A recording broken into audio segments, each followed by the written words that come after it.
मैत्रिणींनो, लग्नानंतर होईलच की प्रेम ह्या मालिकेमध्ये आता जुईला नंदिनी घरी घेऊन आलेली असते आणि ती रूममध्ये आल्या आल्या जीवाने जे काही घुंगरू आणलेले असते ते हातात घेते, पण जीवाला ते आवडत नाही. म्हणून जुई त्यांना म्हणते, सॉरी हा काका, मी परत असा कोणत्याही वस्तूंना हात लावणार नाही. तर इकडे आता विजय आणि रम्या वस्तूचा प्लॅन चाललेला असतो की काही झालं ना तरी पार्थ आणि काव्याला वेगळं करायचं.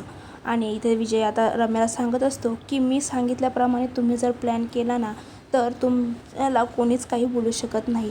माझ्या रम्याला तर नाहीच नाही. रम्याला काल काव्याने कानाखाली मारली ना तर त्याचा बदला आपण घ्यायचा म्हणजे घ्यायचाच. आता तर रम्या विचार करत असते की बाबा विजयच्या डोक्यामध्ये नक्का काय प्लॅन चालू आहे, हा काय षड्यंत्र रचतो आहे, आपण ह्याच्याबरोबर राहून आपण कोणत्या गोष्टीत फसणार तर नाही ना. तर आता विजय म्हणतो माझा प्लॅन हा एकदम परफेक्ट आहे.